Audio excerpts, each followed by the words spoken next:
Hello, everyone. I hope you're all doing well. Whatever is going on in your life, I hope, like Jane Austen, you are enduring it as best you can. And today, I'd like to welcome you. If you're new here, please click the link in the description box and go and watch this on the post on which I'm placing it and see the other things that I have on there. Plus, I sometimes try to put a summary of what I have spoken of. And today I would like to talk to you a little bit. First, you know the routine, don't you? We take care of our appearance as early as before we start digging into something else. Take care of our appearance. Now, you wonder why, if you're living on a farm, nobody's going to see you. But I knew a lady who lived on a farm, and she had to sometimes drive the tractor and use the hay baler. And she always got up and got dressed, and she wore makeup. Some of us don't, but she felt like she was together. She was put together, and that's how she did it. And she started her routine out that way. So it doesn't matter if you're home alone and no one's going to see you. You know, it gives you a starting point and a purpose. And the other thing that I thought of today was that it gives you a method of self-improvement. You know, sometimes we have things we don't want to do. You know, there's that dark laundry room we want to clean up, or a garden that needs to be pulled apart and put back and cleaned up. Or maybe you have relatives or acquaintances that are negative, and you have to, for some reason, maybe for business purposes, or maybe even social things that you belong to, that you have to entertain them, and you dread it. So why dress up? Why fix my house up? Well, what you have to do is use this as a point of self-improvement. This is an opportunity for you. And so, yes, you're going to have to visit someone who is very negative, or they're going to visit you, or maybe if you're not getting out much, you're going to have to talk to them and on the phone, whatever.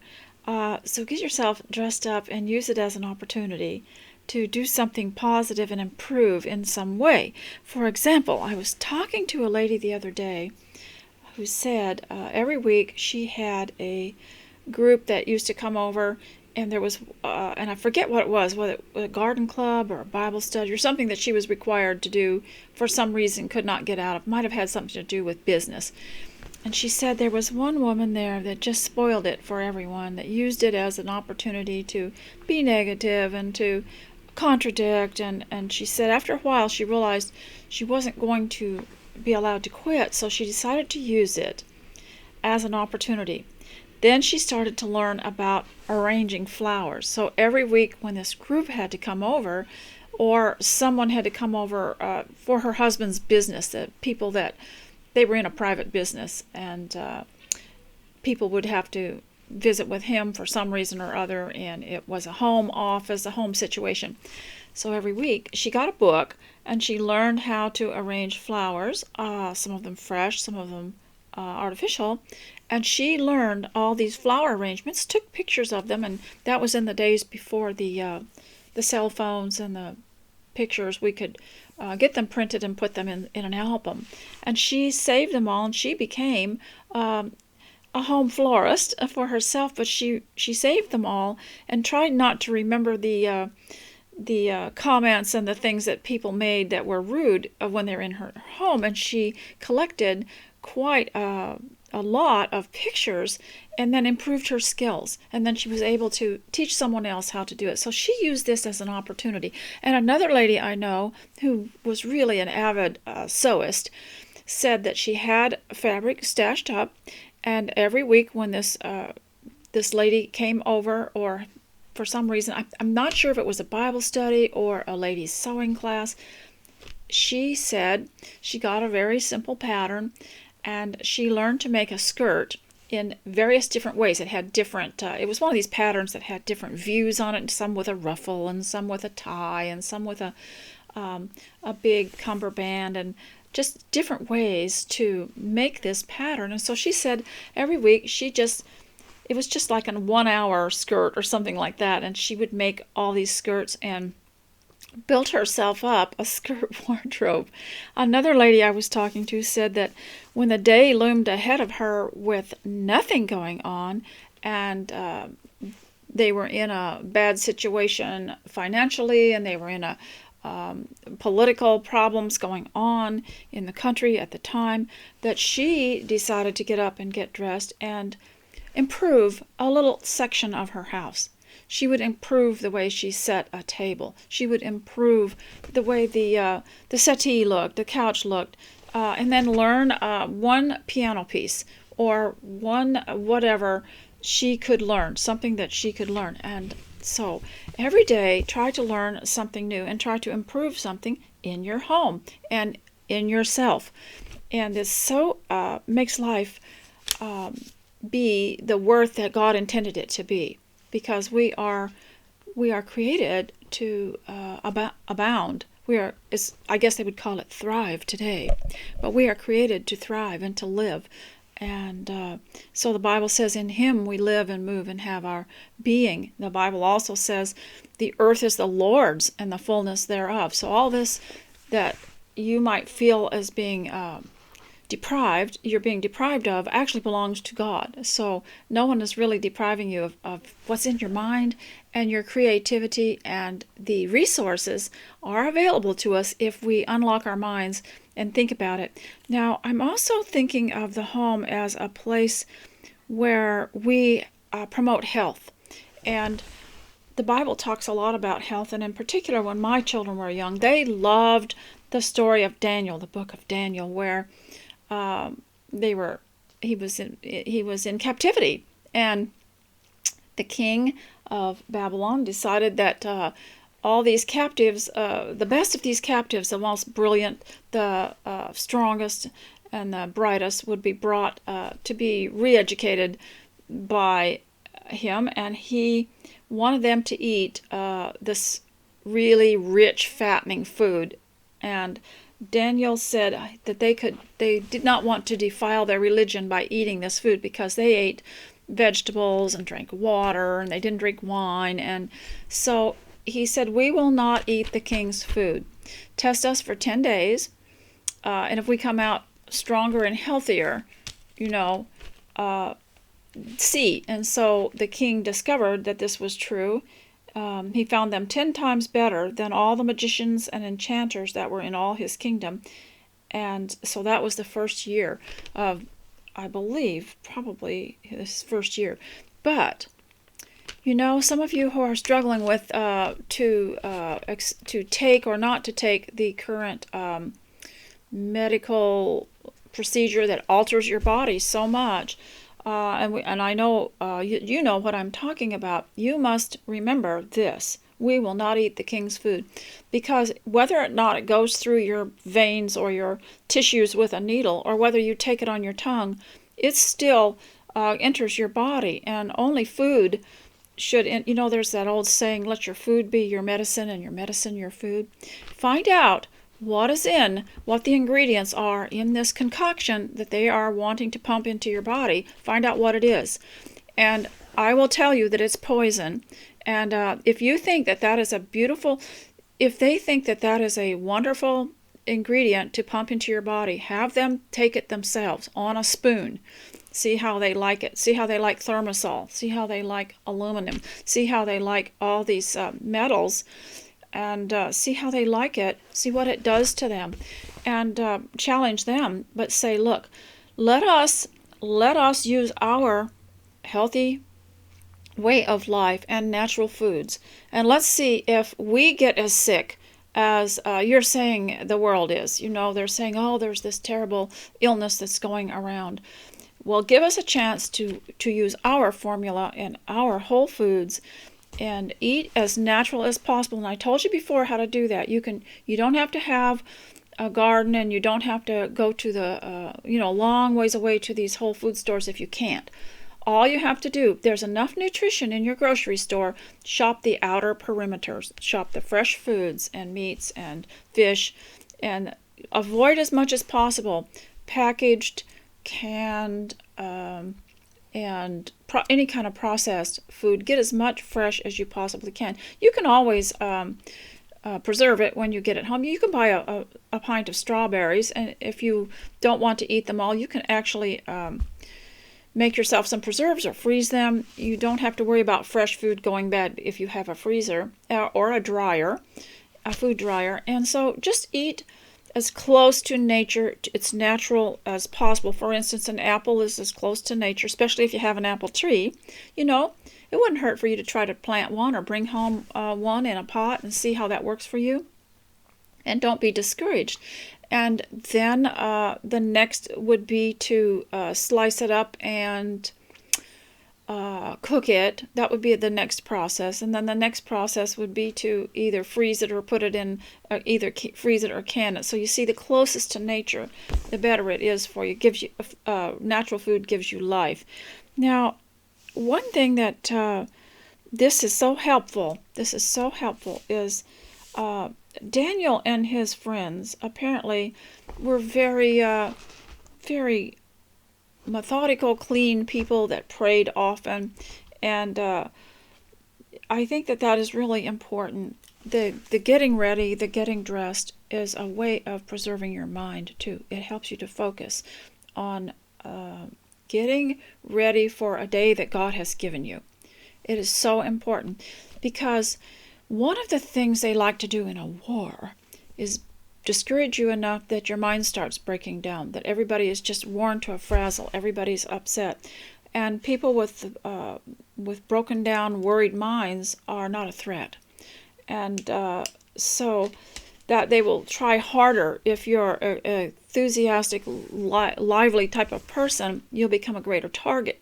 But at home, you can be left alone so far.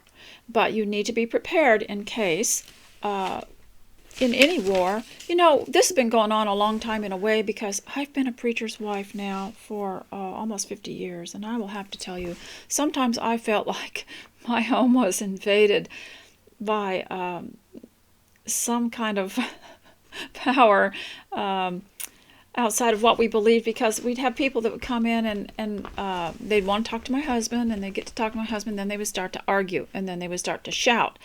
And pretty soon they were running us down because we were homeschooling, or running us down because the wife wasn't out working in the workforce. And so I learned some interesting tricks, some interesting things. And that is, and I learned some of them from the Jane Austen novels, because nothing has changed, you know. She learned about these characters from their parlor. Her father was apparently a minister, and she listened to the conversations and turned them into characters. And, well, some of them you don't have to turn into characters, but this will prepare you just in case the enemy wants to come in. Wasn't there a scripture, when the enemy comes in like a flood, God will raise up a standard? We always had an argument about that when I was homeschooling my kids.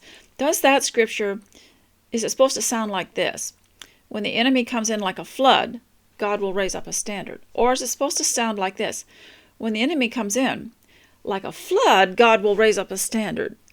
So how's that supposed to mean? And we looked it up in the Hebrew and the Aramaic and everything. We just never could. But we could just use it both ways. I like this one. When the enemy comes in like a flood, God will raise up a standard. So what I would do is I took a few hints from people like Emma and Fanny. And when the conversation got tough like that and uncomfortable, and someone lost their temper or was challenging us or criticizing us, I would say, tea, and bring in some kind of treat that would distract them. And so before you go to work now and to listen and do some tedious things, I want to share my teacup with you. It's just an antique. It's so worn out I can't read it just says made in England, so there's no name. It must have been some kind of a gift box cup back in the, I would say, probably 1960s. And so I hope you're enjoying listening, and if this is not for you, you can move on. And so I love this phrase, we will not eat the king's food. And also the fact of knowing the habits of Daniel and some of these people in captivity. They were clean, they washed, they had a ritual. They also ate cleanly. They ate clean, good, clean food. And what I mean by clean is it wasn't polluted by things that weren't good for them. So now I'll just move on to the home part and talk to you about making your home luxury. This in captivity, in any kind of duress, in any kind of war. Right now we're kind of in an invisible war, but people are figuring it out. Any kind of unusual situation, you have to maintain stability in the home, and that's why you have to have it in the greatest luxury you possibly can. I'm in the process now of buying new, I had these automatic shut-off tea kettles, hot water kettles, and you put hot water in them and they're automatically shut off when it boils. But then I discovered there was a material around the rim of it that smelled kind of bad, and it's made out of some kind of, I'm trying to think, vinyl or something like that. Didn't like the smell of it, so I'm in the process of replacing them all slowly with just the glass rim, and hopefully I can get the lid that way. But this is part of creating this luxury and giving it your best, and don't wait for something out there to create their best for you. Don't wait for a nice new tea room to open up. Don't wait for the fashion to change. Create the life you want at home, because if you're a homemaker in your home, and especially now that so many of you are learning about homeschooling, isn't homeschooling a joy when you figure out that it's for getting to know your children and enjoying each other, and for them to show respect for you and love for you and vice versa. And it's not about making them so intellectual that they're going to make a big splash in the world, but it's about their natural way of learning. And so many of you now are home with your children, and if you get under stress with homeschooling, here's the problem. The stress comes from expecting and creating a system that isn't natural. Because under normal circumstances, we shouldn't be under stress all the time. The only kind of stress I think we should be under, or anxiety under, is if you have a little ambition or you want to do something, you will feel that little tension, to get you going. But if you're getting under stress with homeschooling, then put away everything and do something else. Just do something else. Teach them how to have a picnic. Teach them how to wait on one another. We used to play waiter, and we used to play butler, and we used to play bed and breakfast, or whatever you call it, where you own this place that people are going to rent, and you get all the rooms cleaned up, and you create breakfast, and try to teach them about life, and how to manage things, and how to manage their temper, and you know what? You'll grow from it, because it's more about changing the parent, really, isn't it? Those of you who are veteran homeschoolers will admit that. Now, one of the things that that any enemy wants to do is break down the home. That's the one thing that stands between them and taking over in a totalitarian type of society is the home. The home stands between them, because even if they shut down the churches, you can still have church at home. So that's the one thing, and they would really like to detach us all from our traditions. And like, for instance, maybe you have a Thanksgiving dinner or something, they'd like to shut that down. You can still have that at home. But the idea, of course, is to detach us from the things that make us feel a stable life, because the children know that every year their birthday is going to come around. They'd like to detach us from all that and make it difficult for us. And so I'm just going to continue talking a little bit about making the home a luxury. There is so much you can also do at home. Do you know there are things that are needed, new things that are needed, things that we need to learn to do that can be, and I had some notes here about it, and one of them was home alone, not going out there, no commercial interaction, and people staying away from all that. There's going to be a real need for new things coming up. And we need to create new games. These board games, most of them were commercial and everybody's playing them, but we all need our own board games that have more sense to us and are not dog eat dog sort of a competition that hurts people's feelings. We need to have games that are challenges, that are creative, that help us in some way. And then we need new party themes. People, there's all these party stores you used to be able to go to, and you could get them in different colors and different themes and stuff. There's always something we can think of for our own family. And we need to explore more efficient ways to grow food, especially for people that don't have ground to grow it on. And it's so interesting to watch what people are doing on social media, YouTube, and finding out ways that we can all live. And we need to keep people from interfering with our ability to live. And so if someone comes to your door, now hopefully this is not going to happen, but one of the reasons that I don't have this huge hyped up level of fear over the war is that I went through it back in the 1980s. Almost every mother, the fathers were at work, and almost every mother had a knock on the door or a phone call from some school official, homeschool mother, telling them that they were in violation of the law because their children weren't home. And the neighbors, would snitch on you. So really, we have been through it all. We know how to handle these people. But I've become more creative about it. You didn't let them in your home.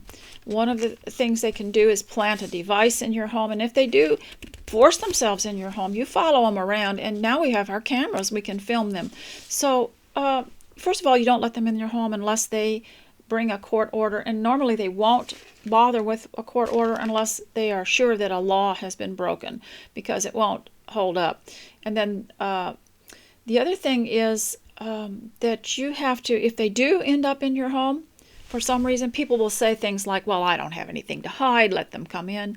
You have things to hide. It's your privacy and the things that they can use against you. They might see a Bible on your coffee table and decide that you are a disturbed, religious, right-wing fanatic or something, and say that you're a danger to your children. Or maybe your kitchen's not cleaned up. You all just ate and there's food laying around and you haven't really cleaned up anything yet, and they'll look at that and say that you have a hostile environment for your children. Or maybe you're elderly and there's no one there but you, and they will want to pull you out of your home because it's not a healthy environment. They'll find these little things, and maybe you have a collection of hat pins or something from antiques from your grandmother and great-grandmother, and they'll say that you have dangerous weapons in your home. You really cannot let them in, because they'll find something, even if you're just a purist person, and they could always plant something too,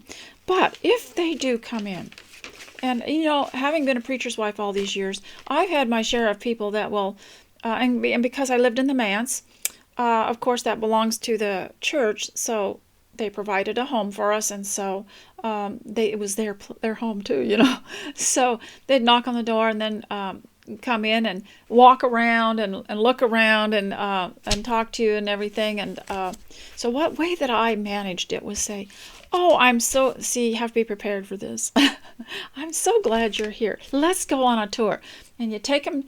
Start at the very back room, the furthest end of the house, and say, this is the guest room. And the bedspread was my great-grandmother's bedspread. It's chenille, and it was made in France in, 18-something here. And over here you see a dresser and a little end table, and those are made of, and you mentioned the kind of wood, like teak or something like that. And you say, do you know about teak? And being a homeschooler, of course, you have an arsenal of information, because your kids would have looked that up, while they were reading a story about a boat or something. They would have looked up the word teak, and so they would have told you what it meant. And then you just bore them to death with information, and then you will tell them Here's my sewing room. Now, here's a pattern I bought recently because I think we should make our own boys' jeans. I don't like those jeans made in such and such a place. I really like to have some jeans made in my own country. So, do you know where I could get some good denim? And you just take them all through, and you could even show them the bathroom and say, that toilet flushes really well. If you'd like to use it, you can. And then you take them into the kitchen and say, would you like to help me finish up these dishes? And pretty soon, they don't want to come. Now, I'm saying you only do this to the ones that are really up to no good, not to normal people. You just do it, but have that in your mind that you can do.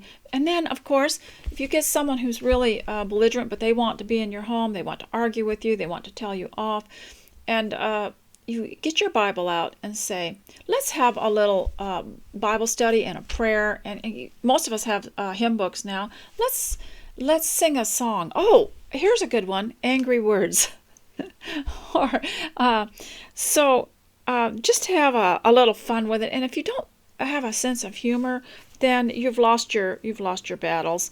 It's really good. And I'm saying, give people the benefit of the doubt. A lot of people don't know better. They think they're making conversation. They think they're supposed to come in and fellowship you. This is their way of fellowship. They don't know any better. So don't overdo it. And make sure that you have plenty of homemaking magazines, home decorating magazines. Oh, Victoria magazine came, and it has a beautiful, you see, this is what I do. It has a beautiful salad in here. I'm excited about that. I want to make this salad, and because it was so interesting. And they have some beautiful floral arrangements. I think I'd like to try those. And what do you think of this on page, such and such? And so you're educating them, and you're not going to let them come around and start criticizing. However, I think most of us are very timid. We don't really want to do it. It's fun to think about it and talk about it on a video. We don't really want to do it. But sometimes you do have to divert people. And while we're talking about people, I just wanted to say that you can get people in that are talking to your husband, and even if you're not a preacher's wife or you're not a homeschooler, some of the subjects they will cover are not very nice. And because there are a lot of people that visit you, they have a steady diet of television and ads, and they come in with the worst stuff, and so you have to divert them. And I love the tea idea. But they also, there are people that will talk down. They'll say, life on earth is bad. It always was bad, and it always will be bad. It's nothing's going to change. Nothing's going to get any better. So, you can ask them, okay, then what's the point of living?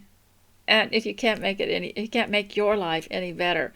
And they don't like that question, because they will, their eyes will go this way and that way. They really, this is their mantra. This is their religion that they repeat to make them feel good. They have to get. It's like you and me. When we get up, we have to get ourselves ready.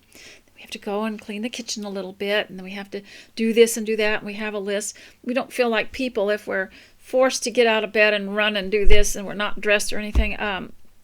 They don't feel right until they get that little bit of negativity going, and they have to repeat it. It's like a hamster in a cage, just going round and round and round. They've got to do that every day. They've got to spin their little Tibetan prayer wheel over. And but you could be a Jane Austen. You could write a novel. You could write about these things. You could create characters.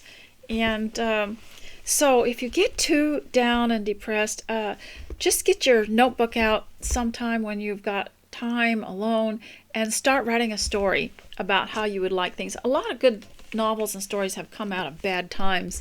And so today I'd like to read to you something about, I'm just watching my time because it's the Lord's Day, and I have about 15 minutes to get going, because then I have to walk over to the meeting house. And so I wanted to read you something out of this book by Lillian Watson. It was written in 1948. And I found something here the other day that was very important. And I had read it to you before. But because I remembered some experiences and some ladies telling me experiences they had where they had attempted to show hospitality to some people, and they used the opportunity to use up the whole time in front of their children and everybody to whine and complain about their childhood, about their past life, about all the stuff they had been through, and how this is not productive at all. Eventually, ladies, we have to get past it and start taking hold of our lives. And in the home especially, you've got a great opportunity because no one's regulating you there. At least I don't think so. You have to get a hold of it and start making a history for yourself, making a life for yourself that you can talk about, so that when you want to recite some memories, you can say, okay, I remember back in such and such a time, we did this or we did that, and start creating a life, creating memories. Like I said, create events for yourself in your home, with your family, or alone, so that you have something to talk about. So I wanted to read this to you because I read this to you before, but I kind of went through it rather fast. It said, and the reason that I'm reading this to you is that I have just recently heard of people and come into contact with people who have attempted to have a really nice get together, and somebody in the group spoiled it by using it as an opportunity to air all their griefs, and so that nobody else got any benefit out of it, and any kind of get together that was used to encourage people or teach somebody how to do something like sew or knit or something was turned into and even a one-on-one situation just went flat because the other person wanted to use it. I don't know what it is about women. They get in a group and they think that that is their time to talk. And I even heard a woman say, I come to this ladies' Bible class because I'm going to talk. This is my time to talk. And they'll spoil it for everybody else. So here's one of the rules from Lillian Watson in 1948. Don't unburden your woes in public. This has been a really bad time because of the internet. You know, we didn't have Emily Post or Judith Martin or anybody. When the internet came, everybody was a generation that didn't know you really shouldn't tell stuff online to people about your past, about your family, about any kind of quarrel you'd had with anyone, or anything, or don't tell them about your bankruptcies, and don't tell them things that happened to you. Don't unburden your woes this is called the art of visiting. Don't unburden your woes in public. Air your family affairs for strangers to hear. Discuss people by name in a crowded elevator. It's definitely bad taste to talk about personal or private matters, your own or anyone else's, in a loud tone of voice. I remember years ago, it must have been 30 years ago, attending somebody's event, and all these women were talking about was their surgeries. And I've said this before, so I'll just repeat it. And so there was a young lady that was there, and someone asked her why she didn't come again to another one of these events. And she said, well, I'd like to come if it wasn't going to be an organ recital. Because they would talk about, the intricate details of things that I don't even want to repeat because it would make you sick. All these details about the stitches and about the blood and about everything else while we were eating, And so she said, well, I would. But she said, how can you, she was very young. She must have been 18 or something. She says, how can you women listen to so much bad news? So we have to straighten our habits up and make life great for the younger generation, and be happy and cheerful and learn new things. And I learned something new, so it's not really new, but I was reminded of it. So I want to share that with you because I've been talking about health, and that there are two ways to determine. I learned how to make your body more alkaline. See, there's either acidic or alkaline, and when you're eating a lot of sugars and a lot of starches and stuff, it becomes more acidic. And then to become more alkaline, you just add your, increase your fruits and vegetables, and And you can look all this up, for yourself. I don't want to be a health practitioner, and I don't want to tell you what to do. I want you to find it for yourself. And another one that somebody sent me, this guy was doing of course, I've lived in Australia in my youth, and because my parents, they immigrated us all there. And so I like to check and see what's going on in Australia. And I found this guy through a friend that sent this to me and said, have you seen this? And during this lockdown and this war, the police raided his house. And he put it on live stream while they were doing it. And he asked and he asked them for all their names and all their badge numbers and everything. And he turned it into quite a show, and asked this one guy how high up in rank he was. And he said, I'm really surprised you're not a sergeant. Well, maybe after this raid, they'll make you a sergeant. Anyway, I got to watching him. His name is Aussie Cossack, Cossack. And he had a video on there about the police raiding his house, and it made me laugh, because it was the most gentlemanly behavior and a prime example of passive resistance that was just the sweetest thing. You couldn't help but love him. And he was making these other people who were doing an illegal search look a bit ridiculous. And of course, it was broadcast all over the world. I'm not sure if there was 1 million viewers or not, but I got a big kick out of it. I thought maybe you would too. I won't put the link there, but if you want to email me, I might be able to give it to you. So I did. I learned 2 things, one about health, and the other thing that I'm learning more about is this nerve, and I've forgotten what it's called, but this lady for anxiety. She teaches you, it's on YouTube, and I believe it's called the vagus nerve. I'm not sure, but you look that up too. And if you want it, I will email it. I don't want to put the links on the post because I don't want to get them. I do have enemies, and I don't want to get the other person shut down or something. And anything that I put there is going to get a lot of attention. So what this lady does is she teaches you to pull your ears this way and see if they're stiff, and then press into this little flat area that just above the cartilage, and for people that suffer from anxiety. And but I will say too, you can do all the physical things you need to get rid of anxiety, but knowledge is going to be the thing that helps you the most. As I had told you before, once you figure out what someone's up to and what they're doing, then you lose your agitation and fear, and you start to understand it better. So in this day and age, one of the best ways to get rid of anxiety is to get some knowledge about homemaking, about hospitality, about housework. And I do think it's a good era, a good age in our times to learn about decorating. I know a lot of people don't decorate, but this is an opportunity. It's an era of decorating. It started way back there with home interiors, and it's just so prevalent now and so available. You can get so many things to make your house. I don't think you have to have a lot of things, but like I just made those pumpkins that are back there. I've seen them online, and I learned how to make them out of fabric. And you can do so much. And then I have grandma's needlework there, and things that belonged to other people.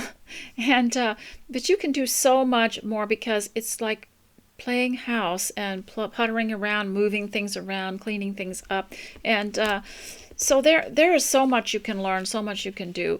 And we can all be happy. And that is the best thing, because when an enemy comes in, like a flood, their best weapon is to depress you, to demoralize you.